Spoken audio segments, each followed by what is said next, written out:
The Elves and the Shoemaker. Fairy Tale by the Brothers Grimm.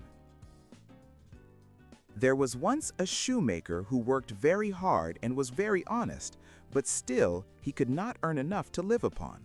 And at last all he had in the world was gone, save just leather enough to make one pair of shoes. Then he cut his leather out all ready to make up the next day, meaning to rise early in the morning to his work. His conscience was clear and his heart light amidst all his troubles, so he went peaceably to bed, left all his cares to heaven, and soon fell asleep. In the morning, after he had said his prayers, he sat himself down to his work, when, to his great wonder, there stood the shoes already made upon the table. The good man knew not what to say or think at such an odd thing happening. He looked at the workmanship. There was not one false stitch in the whole job. All was so neat and true that it was quite a masterpiece. The same day a customer came in, and the shoes suited him so well that he willingly paid a price higher than usual for them. And the poor shoemaker, with the money, bought leather enough to make 2 pairs more. In the evening he cut out the work and went to bed early, that he might get up and begin betimes next day. But he was saved all the trouble, for when he got up in the morning, the work was done ready to his hand. Soon in came buyers who paid him handsomely for his goods, so that he bought leather enough for 4 pair more.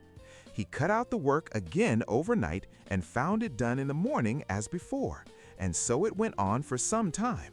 What was got ready in the evening was always done by daybreak, and the good man soon became thriving and well off again. One evening, about Christmas time, as he and his wife were sitting over the fire chatting together, he said to her, "I should like to sit up and watch tonight, that we may see who it is that comes and does my work for me." The wife liked the thought, so they left a light burning and hid themselves in a corner of the room, behind a curtain that was hung up there, and watched what would happen. As soon as it was midnight, there came in 2 little naked dwarfs, and they sat themselves upon the shoemaker's bench, took up all the work that was cut out, and began to ply with their little fingers, stitching and rapping and tapping away at such a rate that the shoemaker was all wonder and could not take his eyes off them.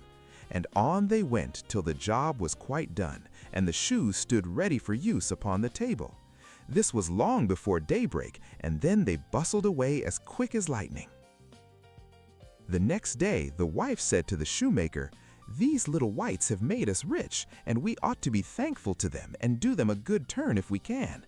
I am quite sorry to see them run about as they do, and indeed it is not very decent, for they have nothing upon their backs to keep off the cold.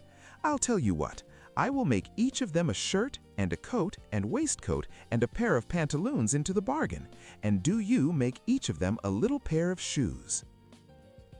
The thought pleased the good cobbler very much, and one evening when all the things were ready, they laid them on the table instead of the work that they used to cut out, and then went and hid themselves to watch what the little elves would do.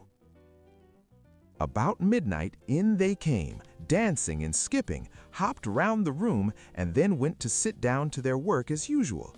But when they saw the clothes lying for them, they laughed and chuckled and seemed mightily delighted. Then they dressed themselves in the twinkling of an eye, and danced and capered and sprang about, as merry as could be, till at last they danced out the door and away over the green. The good couple saw them no more, but everything went well with them from that time forward as long as they lived.